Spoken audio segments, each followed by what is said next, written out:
Okay, it's safe to say that Darwin Nunez has done a lot since he joined the Premier League, scoring some goals, headbutting the opposing players, and going crazy in celebration. And when Liverpool spent €75 million for someone to get 9 league goals last season, he definitely got memed on. However, this season, Darwin Nunez has been absolutely phenomenal and hasn't even been a starter for Liverpool. But what is changing him this season, and why is he just so effective for this Liverpool side? Well, if you want these questions answered, please watch the rest of the video and please check out my other content. Darwin Nunez has definitely been hard done by at his time at Liverpool. He had one season where he really broke through at Benfica, scoring 26 goals in 28 games in the league, but he also did score 5 goals against a team that had full COVID and only had 9 players playing and 2 were goalkeepers. So he did stat pad a little bit, but he definitely did have a lot of quality. I'm not sure if it was 75 mil worth of quality, but there was definitely something there, some raw talent at least. And that's what it mostly was, raw talent. You could see that there was something there, but sometimes it looked like he just struggled to run or didn't know where to position himself, and he only ended up starting 3 out of the last 12 Premier League games for Liverpool last season. And he also kept getting compared to Erling Haaland because they were both bought for a lot of money, and Erling Haaland is like the best player ever in the Premier League and has broken so many records, so it's not really a fair comparison for Nunez to have. However, this season something has definitely changed in the man. He's improved heavily, and I definitely do think he's worthy of being in this Liverpool side. Last season he got 2,365 minutes and scored 15 goals and got 4 assists, which isn't the worst return in the world, but obviously Liverpool would have expected a bit more with the money they spent.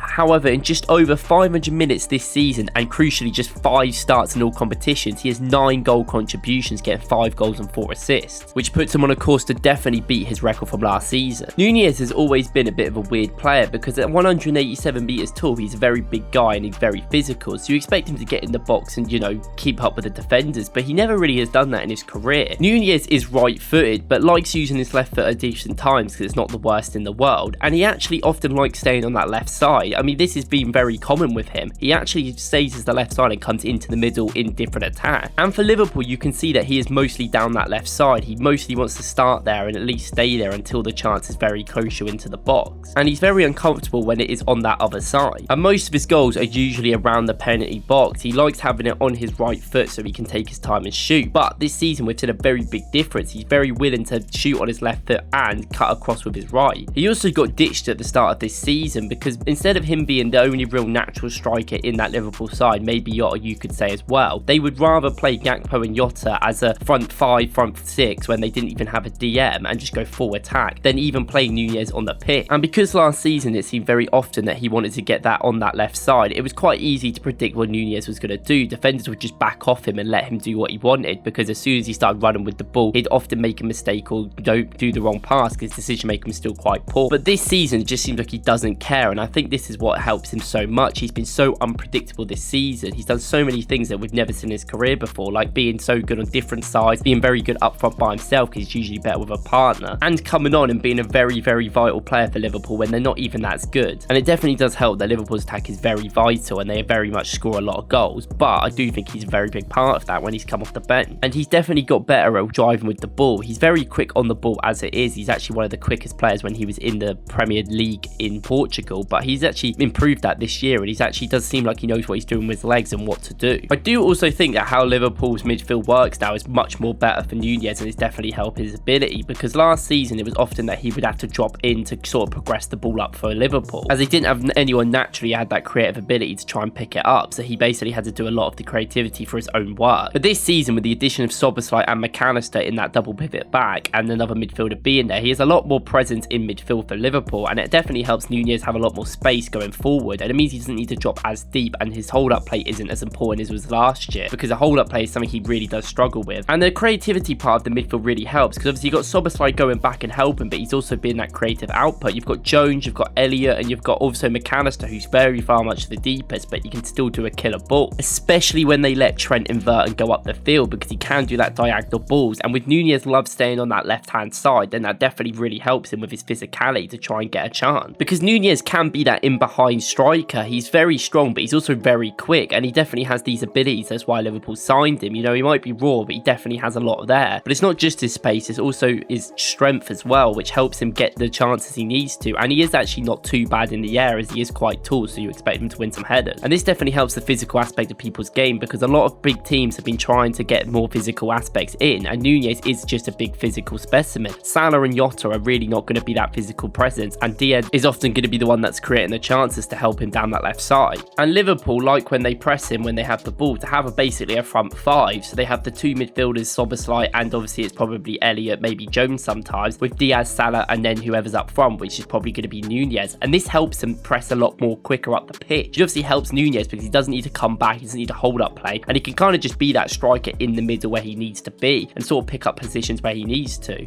And honestly, when you watch Darwin Nunez play, he is such a fun player to watch because genuinely he just creates chaos. Half the time I don't even know if he knows where he's going, let alone the defenders. He just runs at players and just does as much as he can in a game. And this has been so effective for Liverpool, especially off the bench, because he comes on when they're playing against teams that are trying to defend and trying to keep the lead, or Liverpool are trying to play on the break, and he genuinely just runs around and does whatever he wants. He's so quick, he's so physical, and he just doesn't seem to care this season. I mean, in that Newcastle game, they weren't even attacking Liverpool that much. They had 10 men, they were against the wall, and they were trying to defend their lives, but they had Nunez on the pitch, and this is what I mean by he can play as that off-the-ball striker on the half line, because he waited for his run and did brilliant, great runs by Salah passing it to him, and did two absolutely clinical finishes that were brilliant, and he went mental after it. Such great scenes to see. And on sheer pace in that Liverpool attack, there's no one else that's going to really do that. There's no one else that's going to break the lines like that and run through and just clinical finish. I mean, Salah's definitely ability to do it, but he often would take the ball up and set up a defender and then curl it into the corner rather than just simply just running. And this is just what you need sometimes. You need that ability to just be surprising and just create different chances in different ways. I mean, sometimes the football in the Premier League is becoming a bit too methodical and a bit too tactical, especially going forward, and there's not as much creativity there as there used to be. It's fun to see a player like Nunez just run around and do what he wants, and it's clear to see that Nunez has definitely improved his finishing in a lot of different aspects of his game. He hasn't been played that much this season. It's clear when he's come on that he's definitely been trying to improve and trying to prove to the manager that he should be starting. And there are definitely issues around his finishing still. I mean, he still missed a good chance in a couple of games ago when he started in the Prem, and obviously he missed that massive sitter in the Europa League after he did so well to get there in the first place and missed the open goal. But every single time he comes on, there's something happening, and I think that's the main thing with him, and eventually it's just all going to work out and he's not going to stop scoring. And I think one of the big things as well is he's really stepped up as a leader. He's not really moaning that he's not playing like he was last season. He understands why he's not playing, and he's trying to improve every week, and it seems like he has that understanding for his teammates now. I mean, even when he came on against Everton in the last minute, realistically Liverpool were going to win that game. I don't think Everton were going to create much with 10 men, but he still wanted to pass the ball over to Salah, who scores loads of goals anyway. That unselfishness shows real maturity that I don't think we were seeing from him last season, which is a massive improvement. And for Uruguay, when he scored against Brazil, you could feel it, how amazing it was for him and how big of a moment it was for his career. And he's a massive leader for Uruguay as well, going into the next World Cup and the next Copa America. And he is really not a joke anymore. People just simply don't talk about him because people don't want to credit for him how good he is. But I think nowadays he's definitely not a joke, and I definitely think he's proved a lot of people wrong this season. And at the age of 24, you got to say that I think that Liverpool buying him was a brilliant decision. I think he's really got a future here, and I do really think he should be starting in the next few weeks, and I think you would see him break into that Liverpool team. There is so much good going on with Liverpool's attack. It is brilliant, and every single player is really performing right now. So just every single player is so fun to watch, just watching on their level of tactical. Let me know what you guys think about Darwin Nunez in the comments, and let me know who you want to see next. I can still do Liverpool and do other teams as well. Thank you for watching.